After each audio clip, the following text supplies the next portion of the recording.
Proverbs 5, verses 3 and 4.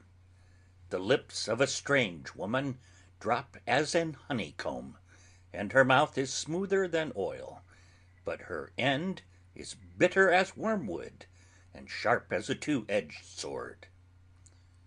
The text here presents you with a strange woman, with whom, though I desire not to procure you a familiar acquaintance, yet I'll give you such cognizance of her, and excite that abhorrency of her baseness in all your minds, that if any have heretofore been sick for want of her company, he shall now be as sick of it, after I have made it appear that this beautiful siren, having a woman's face, ends in the serpent's tail, and discovered not only the virgin's face of this unsatiable harpy, but her cruel talons also shrouded under her wings.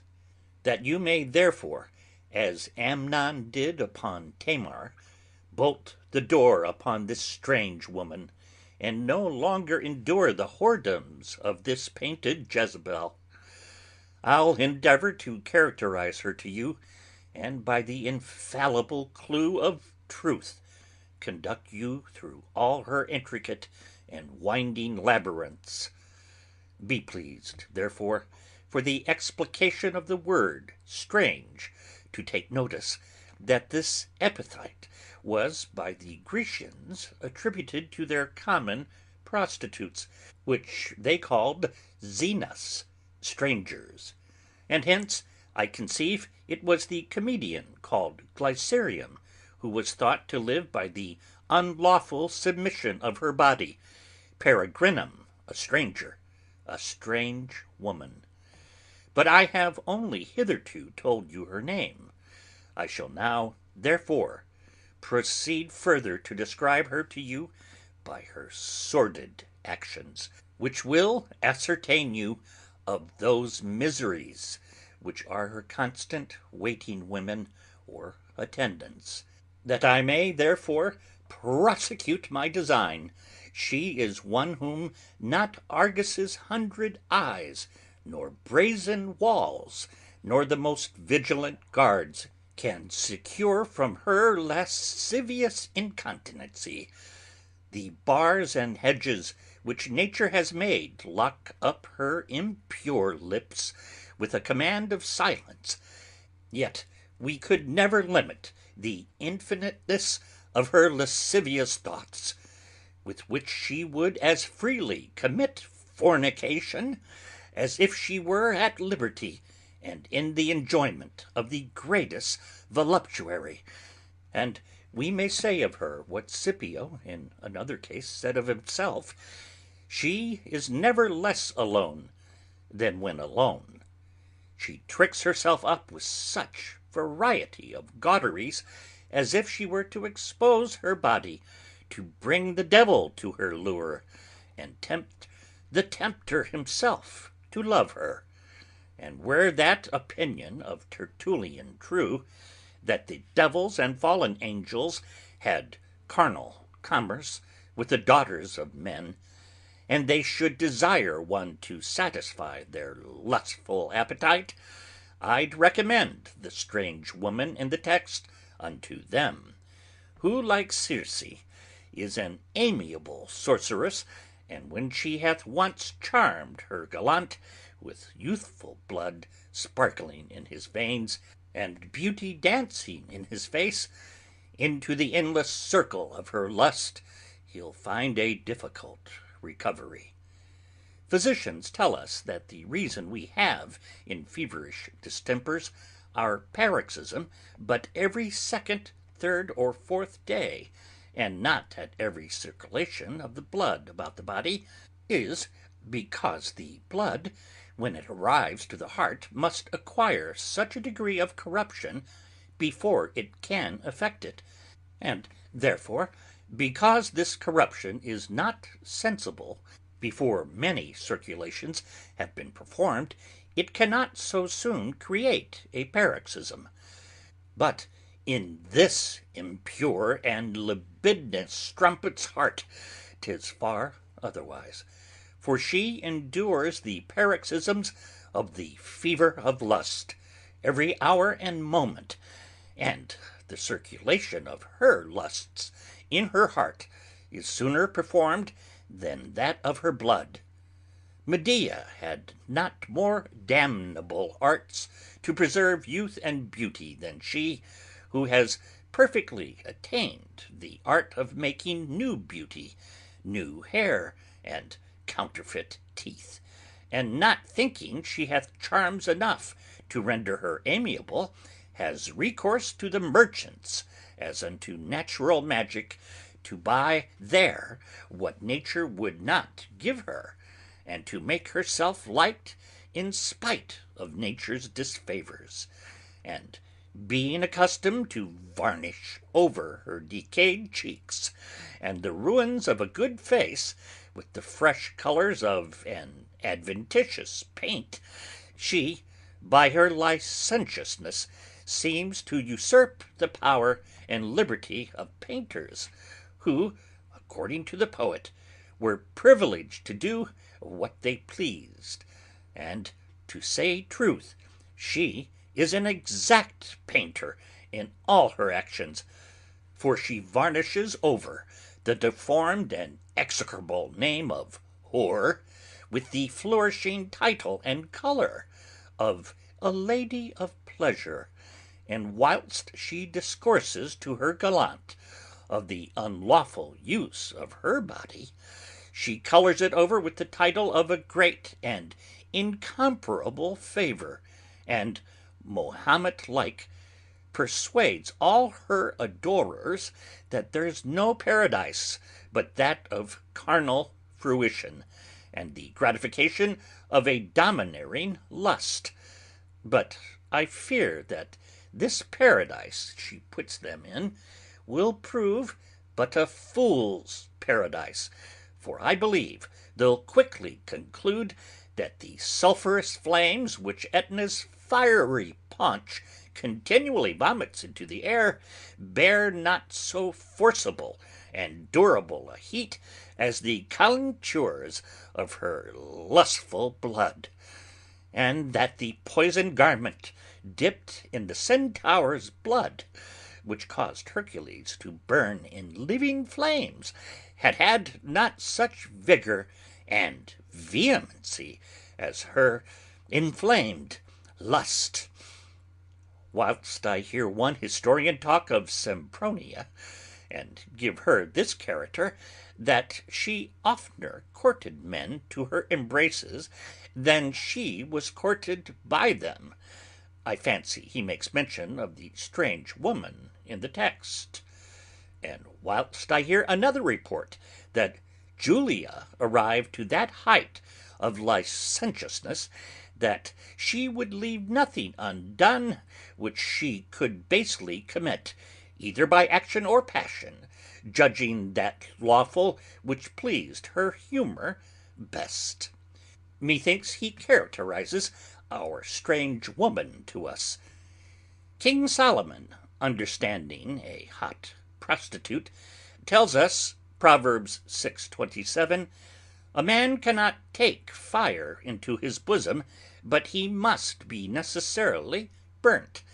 And I believe that many of the gallants of our time, who have thought only to warm and cherish their lusts at this she fire, have at last been soundly burnt by taking her into their bosoms. For this strange woman is not like the glowworm, that carries only a counterfeit heat, nor of so cold a constitution as the moon, when she embraced Endymion, but he that embraces her shall find the same entertainment the satyr did, that kissed the fiery coal and burnt his lips.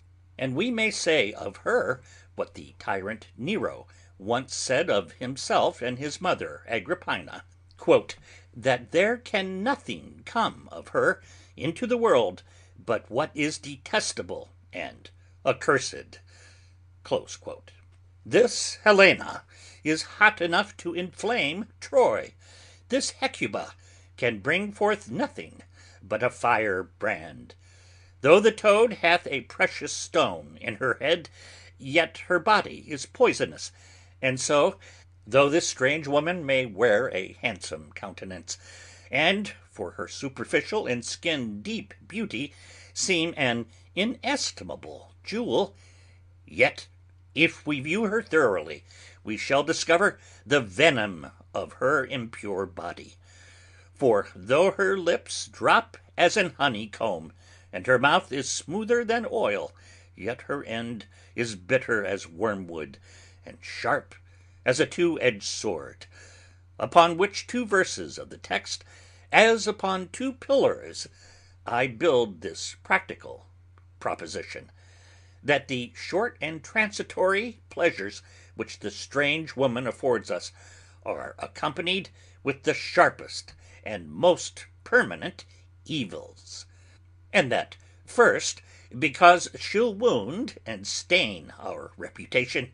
How full is the adulterer of fears and jealousies, scorching desires and impatient waitings, tedious demurs, sufferance of indignities, and amazements of discoveries, and his uncleanness is ever attended by shame, which is its eldest daughter. For let us consider how infamous it has ever been to be noted for a common Pathic, or a lustful amaretto, how opprobriously adulterers have been used by most nations. The law of the Egyptians was to cut off the nose of an adulterer, the Locrians put out the adulterer's eyes, and, the more notoriously to intimate his effeminacy, others clothed him with wool. And Solon's law was this: if any man take an adulterer in the fact, he may use him how he pleases. And in the 12 Tables, if you take a man in the act of adultery, you may kill him without danger of punishment.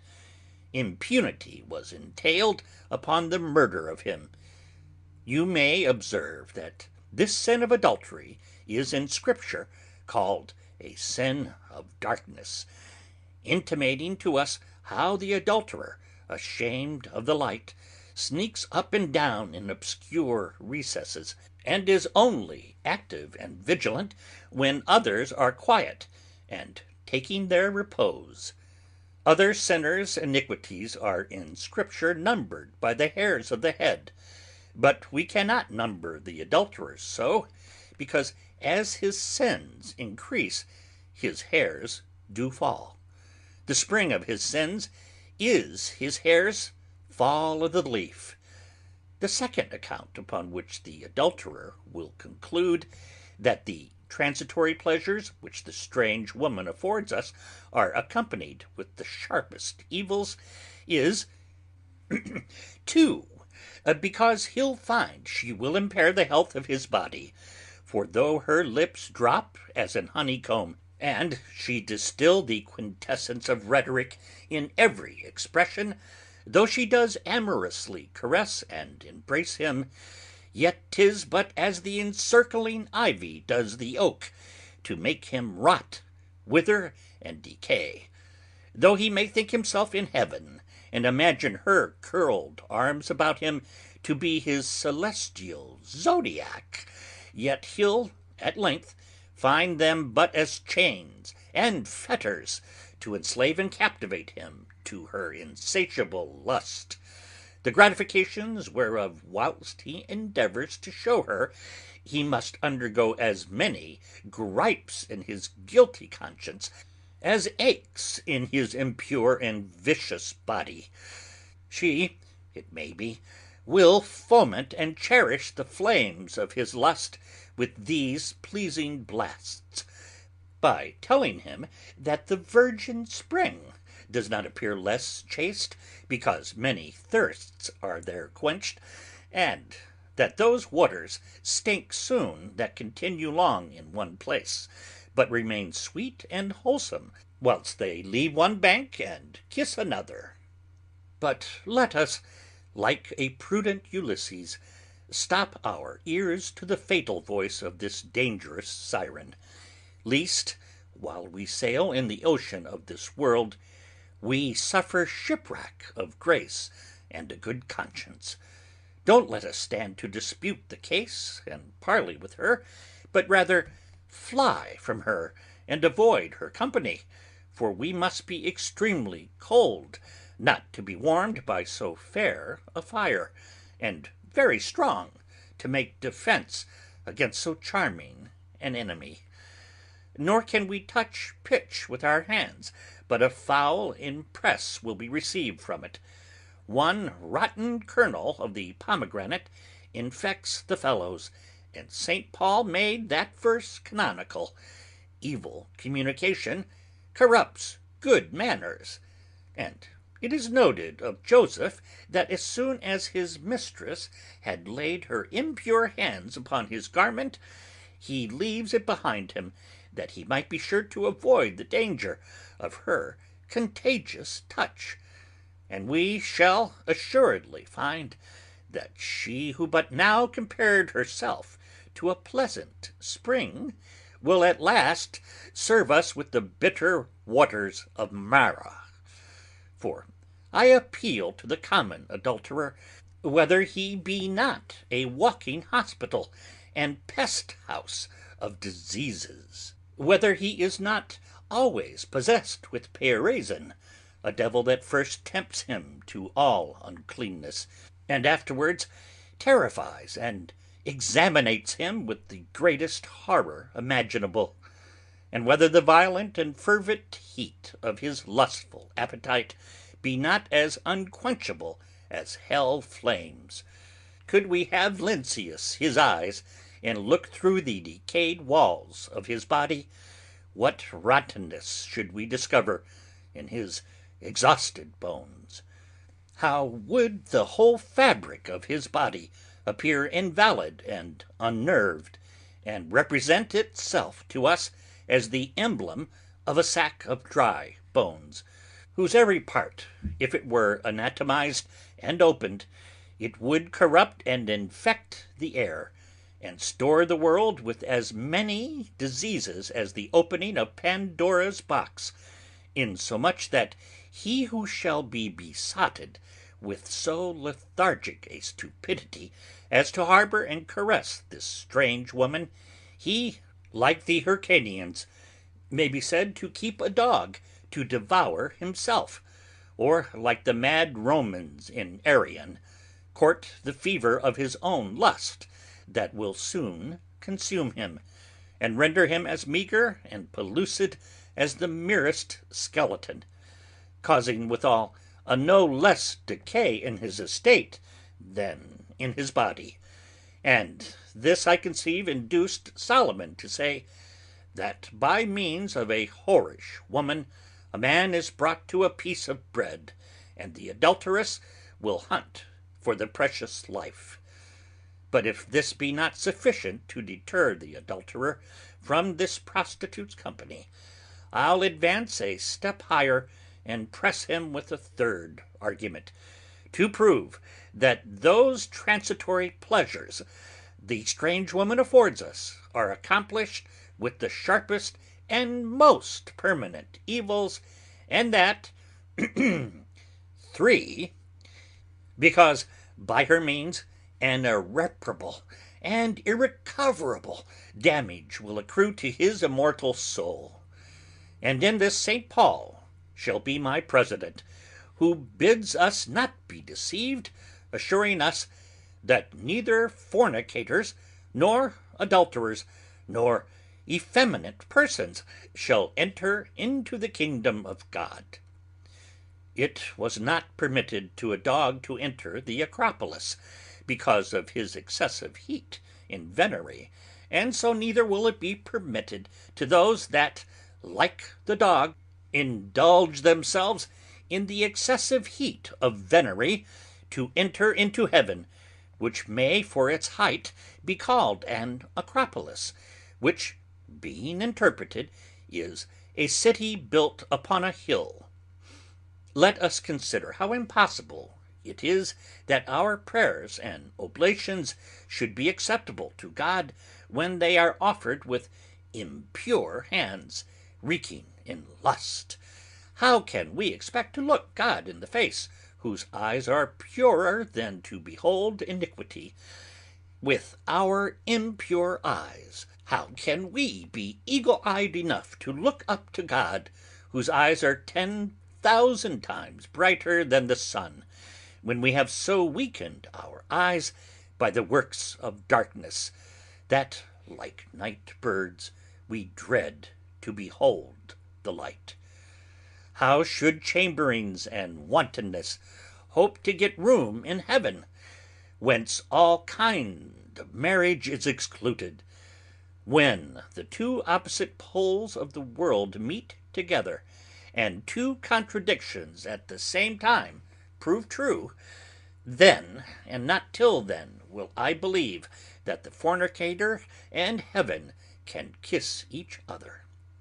How can we call God Father, who utterly renounces those spurious offsprings of our sinful lusts, which have not their original, nor derive their pedigree from God, but the world and our depraved natures, which St. John intimates to us, who, making an inventory of the goods, or rather of the evils of this world, besides the lust of the eye and the pride of life, he tells us that the lust of the flesh is not of God, but of the world.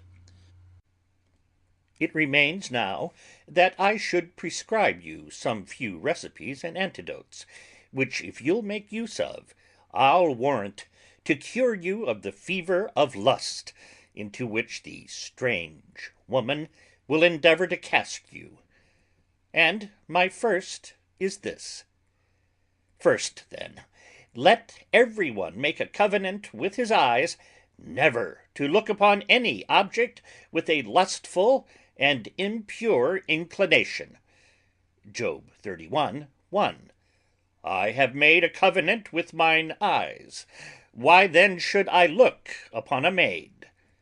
Shut your eyes, those windows of your soul, through which you receive the species from all sinful objects, for through those windows a little sin, like a little boy, may creep in and open the door of your heart to the rest of us. An eminent historian of our own nation tells us, that whilst the Earl of Salisbury was at the battle of Orleans, opening a little window of the castle where he was to view the enemy, a little lad killed him with a cannon planted and discharged against the windows. So it may be, whilst thou openest thy soul's windows, thy eyes, to look upon a beautiful object, a small lust may chance to shoot thee with a temptation, and leave thee dead in sin for ever. Scipio and Alexander, both of them, are reported to have taken fair captives. Scipio would not suffer his to come into his sight, lest he himself might be captivated by their beauty. But Alexander gave his captives admittance into his presence, and though Alexander's was the greater continency, yet Scipio took the wisest course. For 'tis dangerous to look upon that by which we may at length be ensnared. The exposing of beauty to be seen, and the loss of modesty and chastity follow one another. Let us therefore attend to our blessed Saviour's words, who tells us that whosoever looks upon a woman with an intention to lust after her hath committed adultery with her already in his heart. When we come into the presence of moving beauties, we must do as men usually do when the summer sun grows potent and vehement. Though we admire their beauty's greatness, yet we must shun its heat. Each place can afford us a shadow to hide us from it. The The poets tell us that when some young men had beheld the three equal beautied Gorgons, they were thereby deprived and divested of their human shape, and metamorphosed into stones. So if we be not cautious how we too lasciviously gaze upon powerful beauties, who knows how soon we may be so callous and obdurate, and our hearts be rendered so stony, that without the least regret or remorse we may first fall into the profound abyss of adultery, and thence to that bottomless one of hell. We must not do by a beautiful object as by the crocodile, but quite contrary, for we must be sure not to look first upon it, and then we shall remain secure from its killing glances. For he who is still looking and always gazing acts like him who drinks wine in the very height of a fever. But if still men will look upon fair objects, let the same use be made of them which the wiser sort of Catholics do of pictures. Let their beautiful features serve to raise our devotion to God, and make us admire his curious workmanship.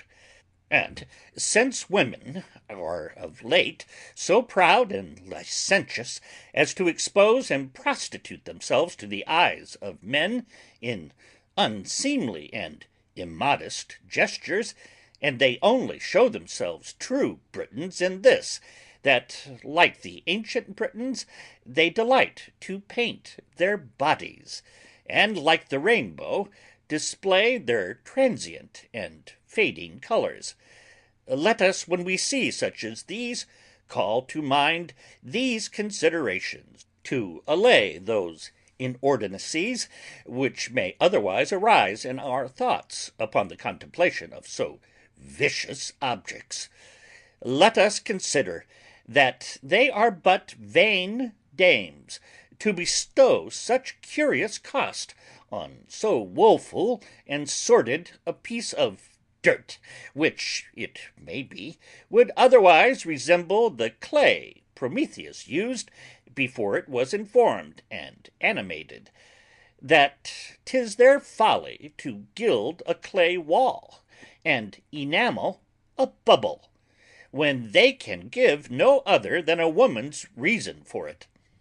Let us consider that women have no beauty but what we are pleased to give them, and that if we call them fair, 'tis but in the way of poetry or compliment, and that these dim Cynthias would be very obscure if they borrowed not that light they have from the sun of men's favour. Or suppose we are so candid and ingenuous as to grant them beautiful, yet we may see by experience that their beauty is like a sweet and much coveted banquet, which is no sooner tasted but its delicious luxury is swallowed up by oblivion. Let us think with ourselves that there's no conformation of lineaments, no composition of features, no symmetry of parts so exactly combined and compacted in one person, but a critical eye may discover some imperfection.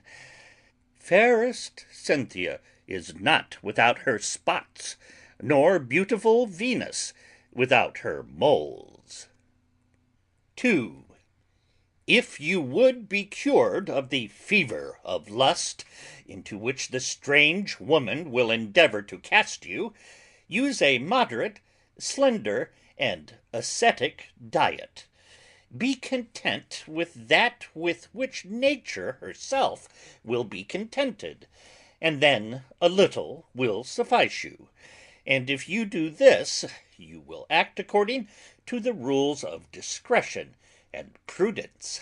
Use fasting and severe abstinence, which are the proper abscissions of the instruments and temptations of lust. And to this is reducible a restraint from all morose delectation, and looser banqueting. You must not desire to be fed at Vitellius his board. You must not desire Nero's effeminate baths, nor Tiberius his naked pictures, to incite your lust. You must not hunt all grounds, draw all seas, search every brook and bush, or dispeople the four elements to please your wanton lusts, and try experiments upon your judicious palates. But as you must abstain from things unlawful, so also from lawful too.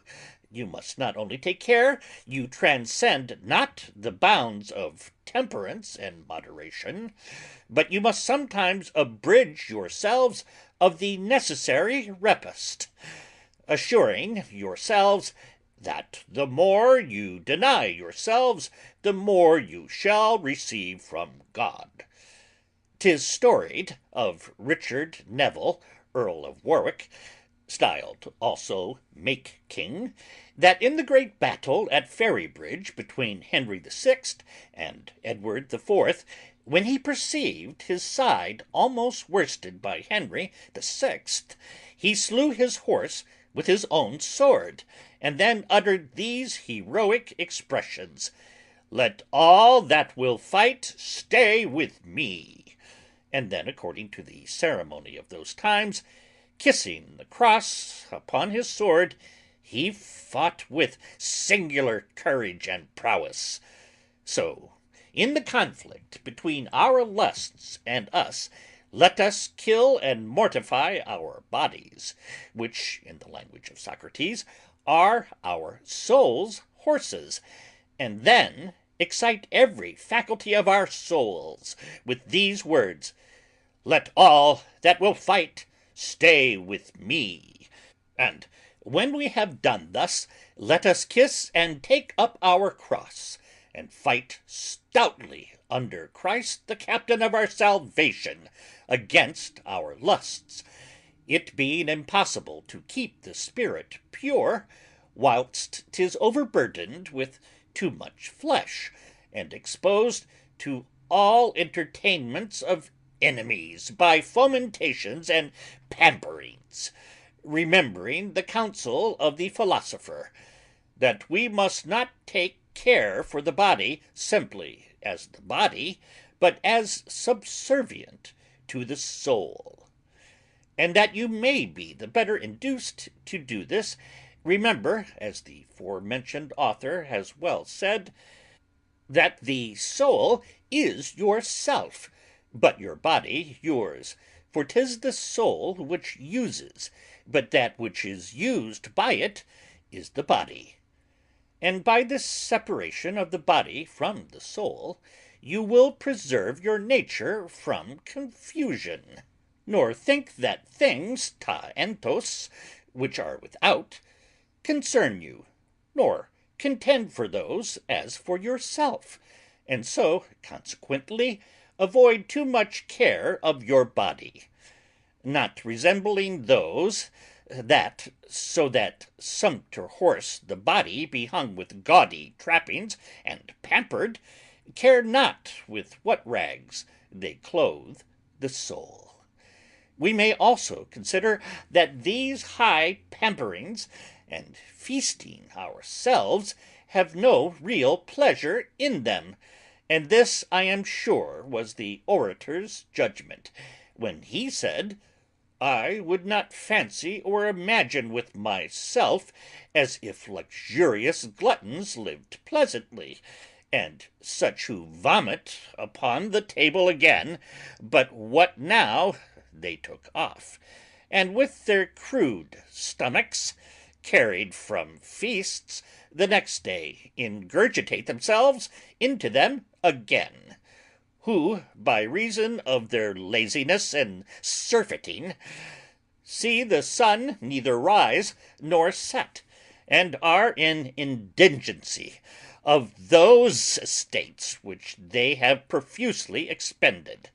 None of us, saith he, ever thought such gluttons as these live a pleasant life. And the same author tells us that there is no less pleasure to be taken in a slender and spare diet than in the most exquisite dainties. There be no less delight in the Persian nasturtium than in the richly furnished Syracusan tables, so much cried down and discommended by Plato. But this shall suffice for the second recipe. And my third is this. 3. Secure your heart so well that no ill thought creeps into it, and proves an incentive to lust. Let not the smallest ventricle of your heart conceive an evil thought, lest at last it bring forth sin. One little fly will taint and corrupt a great quantity of flesh, and so one little thought hovering about thy heart like a little fly will quickly taint it. Be sure, therefore, like the Emperor Domitian, always to be catching and killing these flies. Consider that if you indulge yourselves in wicked thoughts and lustings, there wants nothing to the consummation of the act, but some convenient circumstances, which, because they are not then attainable, the act is for a time impeded, but the malice nothing abated. For the law of not coveting no less forbids sinful desires and concupiscences than sinful actions. For no man desires or lusts after anything but what pleases him. But every complacency or delight in an unlawful matter, although short and transient, nay, although at last repulsed and cohibited from breaking out into an external act, hath contracted by that very motion the blemish and spot of an internal sin.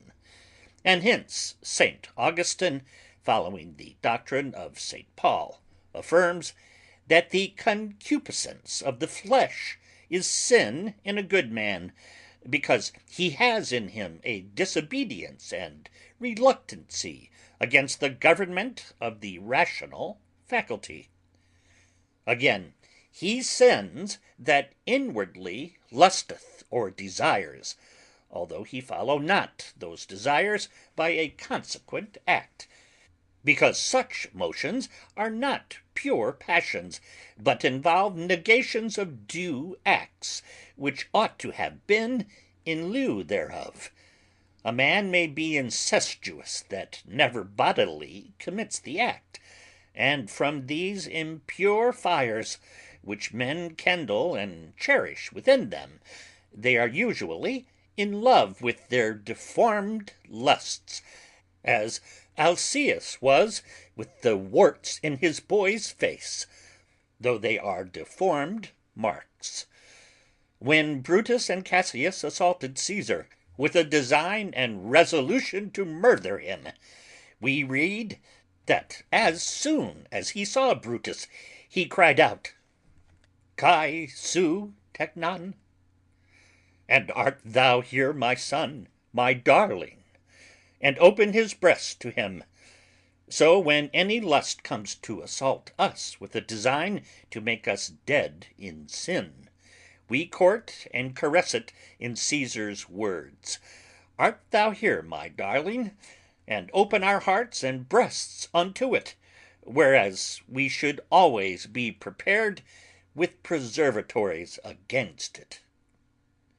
4. Let your discourse be always chaste and pure. Decline with great care all indecent obscenity in your language, chastening and confining your tongue, and restraining it with grace. For as St. James tells us, James 3, verse 2, if any man offend not in word, tongue, the same is a perfect man, and able also to bridle the whole body.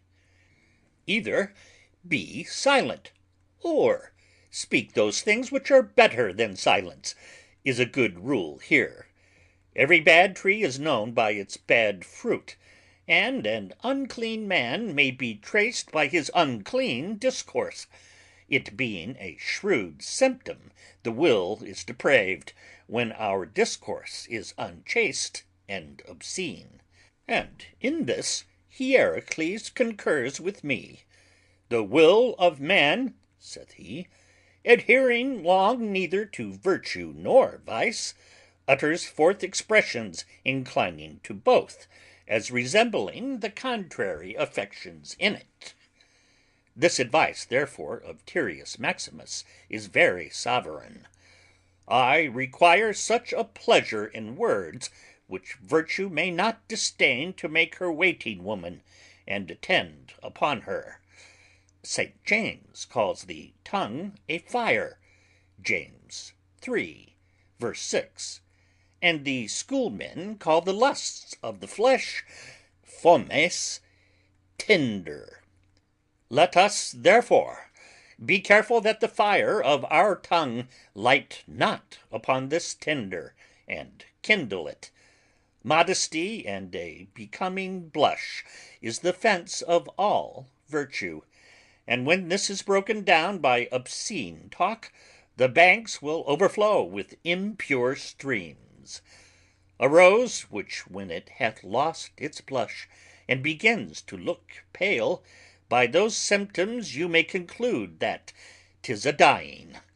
It hath ever been accounted a true rule, qualis vir, talis oratio. We know the bird by the tune, the beagle by his mouth, and a man by his words. We cannot expect that he that hath lost his voice and his chastity should sing praises to God so melodiously as another that is chaste, virtuous, and continent. A stinking breath is not a more sure symptom of putrid lungs than an obscene tongue of an unclean heart. 'Twere better that this clapper stood still, except it could give a purer sound. It were better this clock never struck, except it were for other ends than to waken our lusts and put them in motion. And I look upon obscene discourse but as an impure breath coming out of the mouth, which is fit for nothing but to make an exhalation or ignis fatuus, which, if we follow it, will lead us into bogs and precipices of uncleanness. But if we fall down and prostrate ourselves before God in prayer, it will quickly be dissolved. Wherefore, 5. Let us use frequent and earnest prayers to God, to give us the assistance of his Holy Spirit, for this devil of lust sometimes cannot be cast out but by prayer. When the Romans were in great distress and surprised with a sudden assault of their enemies, they ran to the temple to get arms, which were laid there against an extraordinary occasion. So if we shall be at any time assaulted by our lusts, let us have recourse to the temple of God, and take up the arms of the church, which are prayers and tears. We must not, as Nero did at the burning of Rome, sing paeans and rejoice, when our bodies, those temples of the Holy Ghost, are burning with the flames of lust. Numa Pompilius, when news was brought him that his enemies were ready to surprise him, put off the messenger with this ready memorable speech: Ego de thuo, I am offering a sacrifice to God. So when we have any news of being surprised by our lusts, we may return the same answer. 'Tis enough if we are at our prayers, which will secure and guard us from them. Plutarch reports of a boy, who, though he was burnt with a coal that fell from the altar, yet continued his oblation of sacrifice without intermission.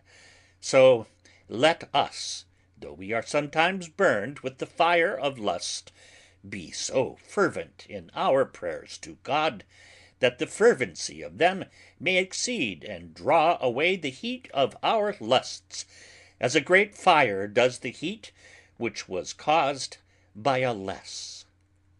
6. Avoid idleness, and be sure always to be well employed. I may give an idle man that character one gives of Themistocles when out of employment, that he will be luxurious, dissolute, lustful, and intemperate. Man's heart is a mill ever grinding some grist or other, and I may add, if there be no grain for it to work upon, it sets itself on fire with lust.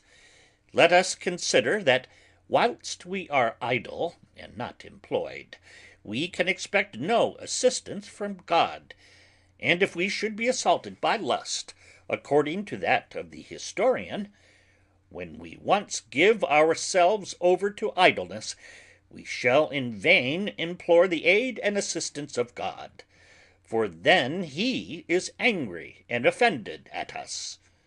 No, no, let us rather be in continual action and employment, and be diligently conversant in our several lawful vocations.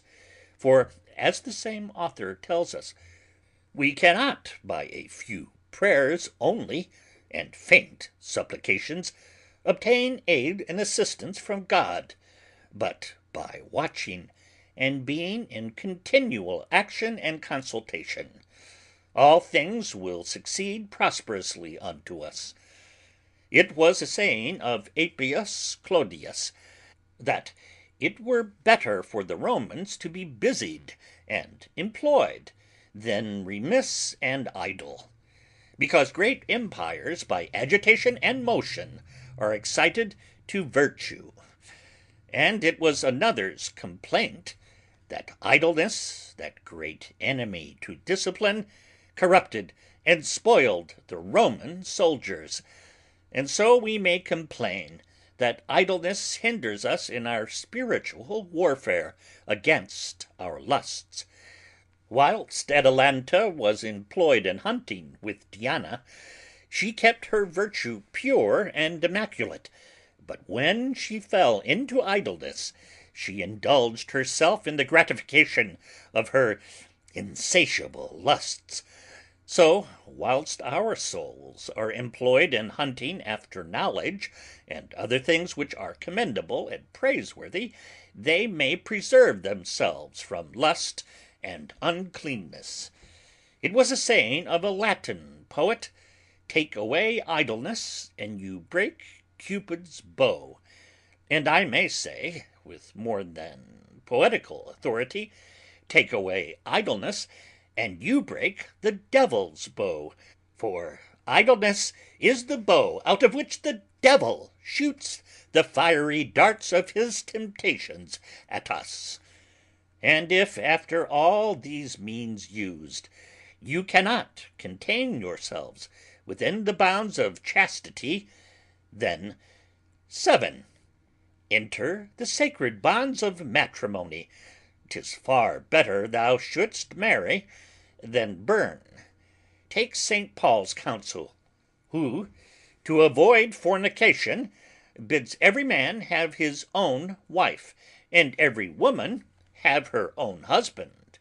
And though I cannot but esteem a single life and holy celibate, which was consecrated by the holy Jesus in his proper person, to be an excellent virtue, yet since every one hath not that gift of continence which our Saviour had, and God hath instituted matrimony as an ordinance, and the holy Jesus hallowed it and made it honorable with the expense of the first miracle.